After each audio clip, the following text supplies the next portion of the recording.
மருதா TV நண்பர்கள் அனைவருக்கும் எனது வணக்கங்கள். வாருங்கள், தொடர்ந்து குரங்கணியின் மிகுதி அழகையும் பார்த்து ரசிக்கலாம். நம்மில் பலருக்கு காட்டுப்பகுதியில் பயணம் செய்வதற்கு மிகவும் பிடிக்கும். அவ்வாறு பயணம் செய்ய விரும்புபவர்களுக்கு ஏற்றவாறு இந்த இடம் அழகாகவும் அதனுடன் சேர்த்து சற்று திகிலூட்டுவதாகவும் காணப்படுகின்றது.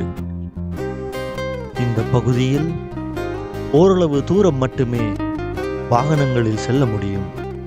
பின்னர் வாகனங்களை நிறுத்திவிட்டு நீரோட்டம் இருக்கும் இடத்திற்கு நடந்துதான் செல்ல வேண்டும்.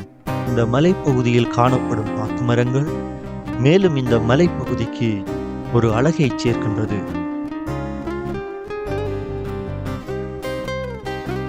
நடந்து செல்லும் போதே நீரோட்டத்தின் சத்தம் மற்றும் இப்பகுதியில் காணப்படும் பறவைகளின் ஒலி நம் மனதிற்கு நிறைவை அளிக்கின்றது.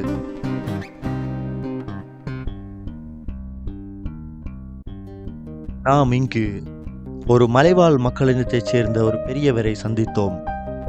அவர் கூறினார், இப்பகுதிகளில் கருங்குரங்குகள், கரடிகள் மற்றும் காட்டு மாடுகள் காணப்படுகின்றன என்று.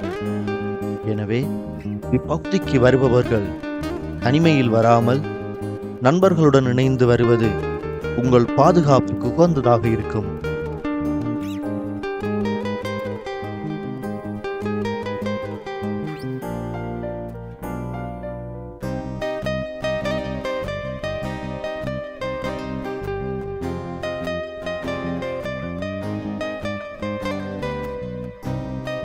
நீரோட்டங்களை பொறுத்தவரையில் ஒவ்வொரு நீரோட்டத்தின் நிலப்பரப்புக்கு ஏற்றவாறு நீரோட்டத்தின் அழகு அமையும்.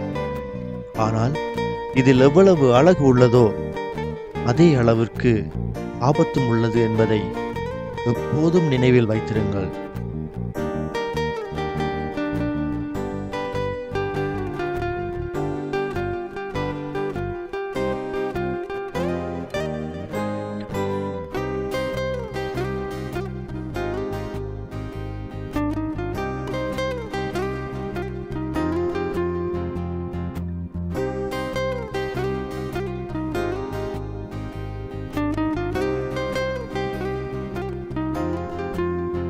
நாம் தற்போது அருவியில் பொதுமக்களின் பயன்பாட்டிற்கு அனுமதிக்கப்பட்ட இடத்தில் நிற்கின்றோம்.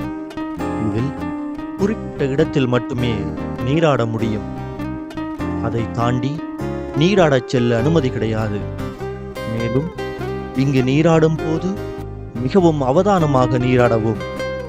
ஏனென்றால் இங்கு திடீரென்று காட்டாற்று வெள்ளம் பெருக்கெடுக்கும்.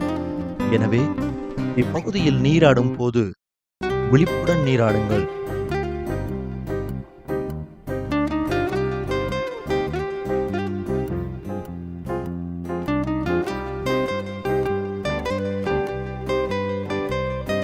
இயற்கை தாயின் மடியை பிரிந்து எப்படி வாழ இதயம் தொலைந்து சலித்து போனேன் மனிதனாய் இருந்து பறக்க வேண்டும் பறவையாய் திரிந்து திரிந்து பறந்து.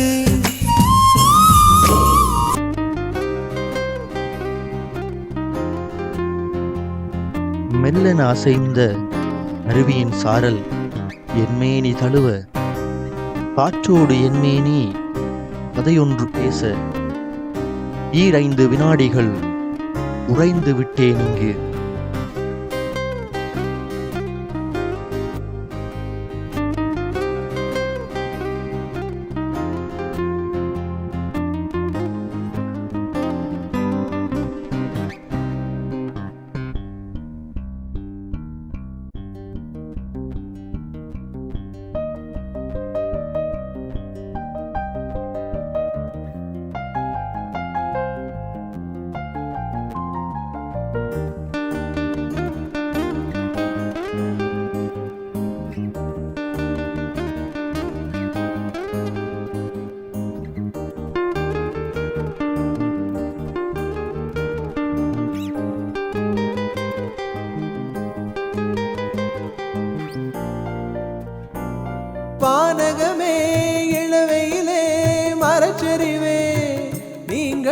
எல்லாம் காணலின் நீரோ வெறும் காட்சி பிழைதானோ வானகமே இளவையிலே மரச்செறிவே நீங்கள் எல்லாம் காணலின் நீரோ வெறும் காட்சி பிழைதானோ